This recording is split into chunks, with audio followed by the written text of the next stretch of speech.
Some nights are so ordinary that we don't expect them to change anything. Just another bar, another quiet drink, another lonely seat.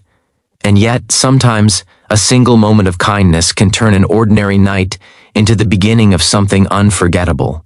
This is one of those stories. A story about two strangers, both carrying heavy lives, who found comfort in a simple conversation and discovered that kindness has a way of coming back when you least expect it.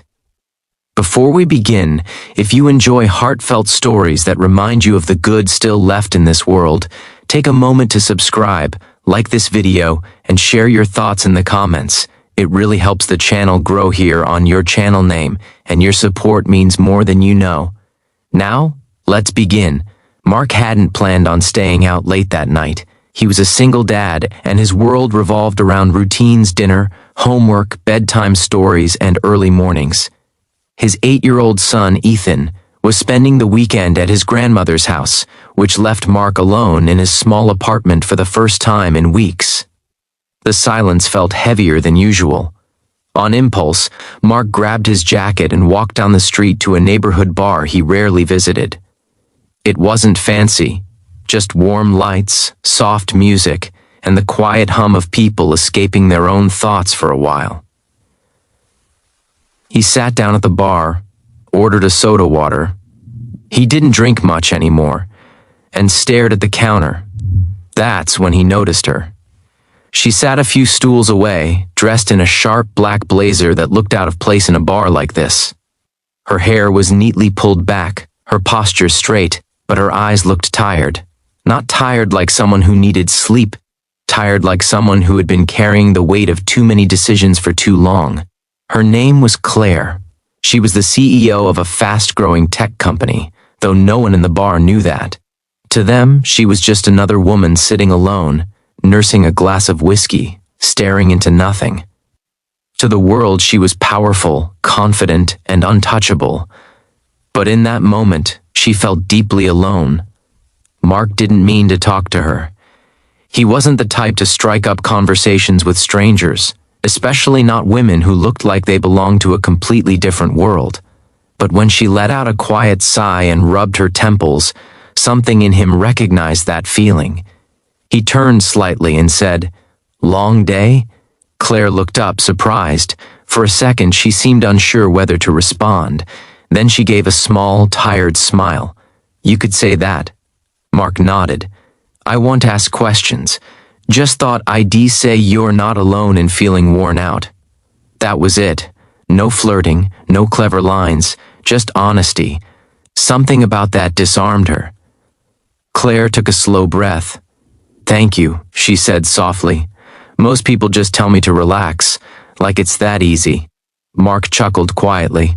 "Yeah, if relaxing were easy, we'd all be doing it."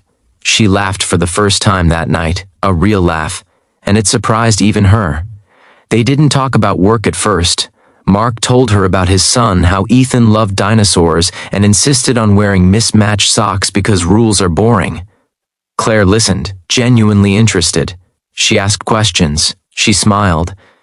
It felt natural, like talking to someone you'd known longer than a single evening. Eventually, Claire shared a little about herself. Not the titles or the money. Just that she felt invisible sometimes. That even in rooms full of people, she felt like no one really saw her, only what she represented. Mark listened without interrupting. "You know," he said after a moment, "kindness doesn't have to be big to matter. Sometimes just being heard is enough." Claire swallowed, her eyes glistening. "No one said that to me in a long time." They sat there until the bar began to thin out. When it was time to leave, Mark stood and wished her a good night. He didn't ask for her number. He didn't suggest meeting again.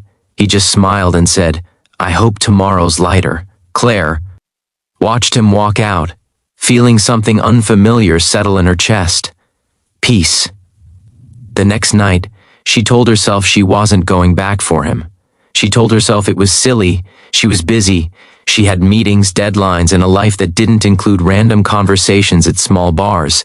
And yet, there she was. Same bar, same seat, same quiet hope.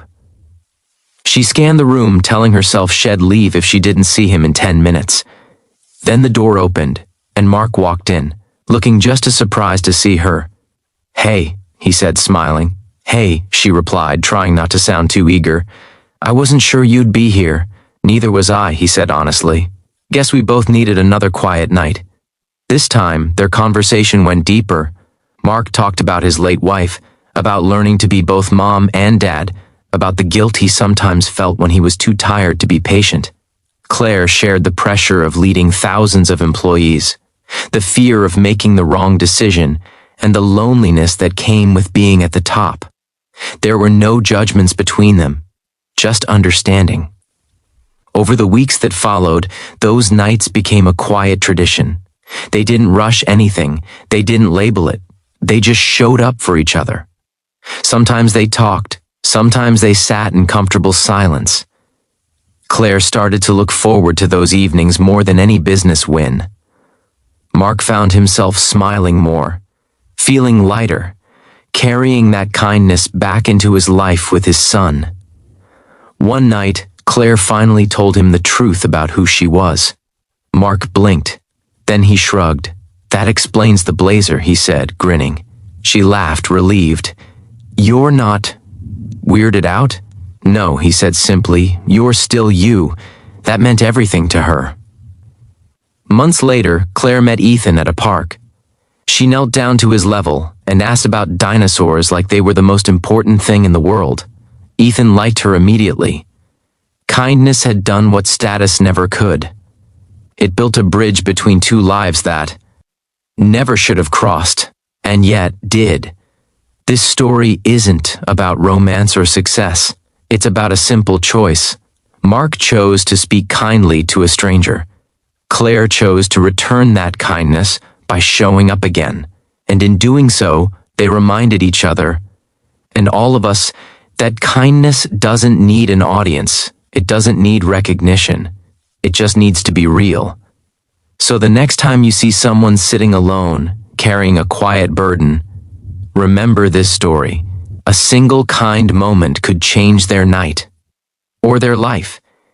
And maybe, just maybe, it will change yours too.